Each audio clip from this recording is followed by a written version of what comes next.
Becoming financially independent and retiring early is an increasingly common pursuit for many younger people. The desire to leave the workforce could be due to multiple reasons. Perhaps it's because the company pensions and job security are a thing of the past, or because working 40 hours or more per week isn't very desirable when there are other options. While it might not consist of sitting home all day knitting, reading, and watching TV, early retirement simply means that an individual has reached a level of financial independence when they no longer need to work, allowing them to focus on more enjoyable tasks. This could mean turning a passion into a side business, working a more enjoyable job a few days per week, or pursuing other more fulfilling activities. Although the act of retiring early is shocking to some, it's possible without ever earning a high income or receiving a large monetary windfall. My name is Chris, and I'm here to teach people about money, personal finance, and investing. If you're interested in improving your financial situation, make sure to subscribe to the channel. In order to figure out a plan to achieve early retirement, you'll need to calculate your annual expenses. This will allow you to determine how much money you'll need invested in order to generate enough income.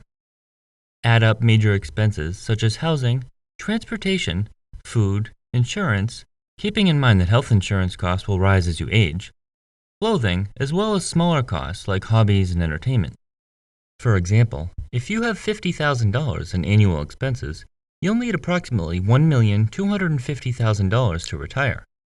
If your expenses are $100,000 per year, you will need approximately $2.5 million to quit working. This is based on a 4% withdrawal rate deemed to be sustainable by the Trinity Study, a market study done by professors at Trinity University. Using this withdrawal rate, your investments theoretically will last forever and never run dry. In other words, you need approximately 25 times your annual expenses in your portfolio. It's important to also factor in the amount you'll be paying in income tax. Reducing spending is the easiest way to speed up your path to financial freedom if you're not earning a high income. It's been demonstrated by people like Mr. Money Mustache that it's possible to live on a very low income when expenses are carefully monitored. With housing costs the largest expense of most people's budgets, this is a great area to cut back with multiple options depending on your preferences. When buying a home, don't spend as much as you can possibly afford. Instead, buy something smaller and less expensive, which will likely come with a lower utility and maintenance cost, as well as reduced property taxes. Consider buying a duplex and renting out one side while living in the other. That rental income could cover most or all of your mortgage payment and offset other expenses. Look for a properly priced fixer-upper, where value could be easily added through the use of fresh paint, flooring, bathrooms, and landscaping. Rent out extra rooms to some friends and family, or list the space on Airbnb if your market is conducive to vacation rentals. Drive reliable, inexpensive vehicles that are fuel efficient. Cut back on the amount you drive and combine trips. It's often underestimated how much it costs to drive, but the IRS estimates that the cost per mile is 58 cents in 2019. Try to use free means of transportation when possible. Biking and walking are a great form of exercise and getting around. Take advantage of public transportation if that's an option. Bring lunch to work instead of eating out every day. Cancel subscription services that don't provide much value, and don't waste money on a new phone every single year. These things might sound like they're going to make your life extremely boring, but it's okay to splurge once in a while, within reason. If you get a $2,000 bonus at work, you might feel entitled to spend it all on a beach vacation, when in reality, it's more reasonable to set $500 of that towards travel and invest the remainder. Sums like this seem like a lot of money, but they can easily be wasted when not handled properly. Noticing this behavior will allow you to make educated decisions.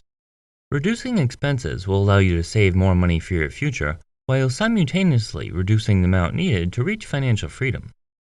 Increasing savings is the most important step to reach your financial goals.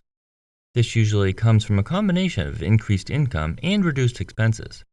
Many people are overwhelmed by the amount they'll need to reach their retirement goals. For someone who spends $50,000 per year, they'll need approximately $1,250,000 to retire. This seems like a lot of money to have stashed away in investments.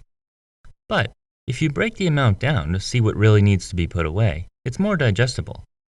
For a 25-year-old with no savings who plans on retiring at the age of 50, they'd need to invest about $14,000 per year in order to reach those goals.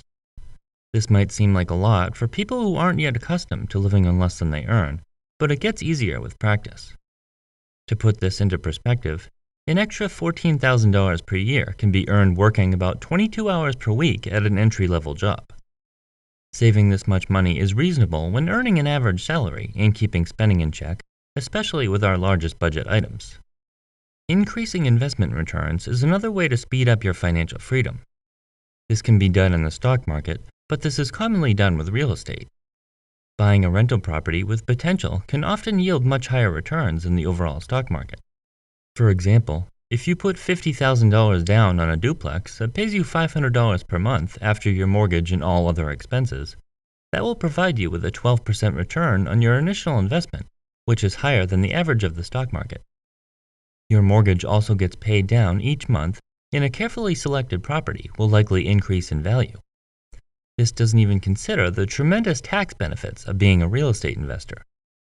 Real estate investing does require a significant amount of work, but it's still considered passive income, even if it's not as easy as investing in stocks. If you don't think you'll enjoy working with tenants, you'll have to weigh whether or not it's worth it in order to speed up your retirement. Rental properties might also yield better numbers during retirement. Instead of withdrawing 4% of your stock investments, you can spend the entire cash flow amount. In the duplex example, $500 of cash flow would be free to spend every month, which is 12% of your initial investment. Over time, as the mortgage is paid off, the cash flow will increase. It's safe to spend all of the cash flow after budgeting for maintenance and other expenses, because the underlying value of the property will always remain.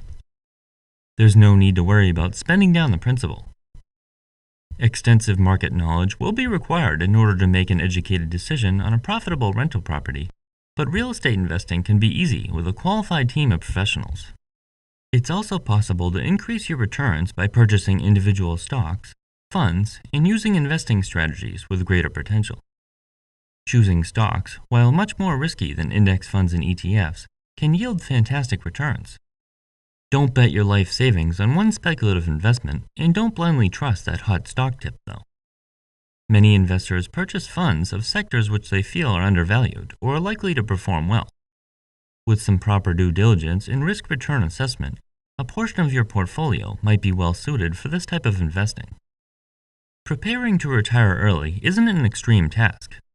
Delaying gratification will be something you'll get better at over time, but you'll always require the discipline to leave your investments alone so they can continue to compound. Increasing savings amounts by increasing your income when possible and keeping your expenses reasonably low will allow you to achieve your goals. There will be some sacrifices needed. Perhaps that will be keeping an old car longer than you'd prefer or vacationing on a budget, but as you invest more money now, you'll have exponentially more in the future. Combine these behaviors with finding ways to increase your investment returns, and you might find that you're ahead of schedule. It's important to analyze your goals so you can strike a balance that will work for you. This way, you're able to enjoy yourself while staying on your track to financial independence.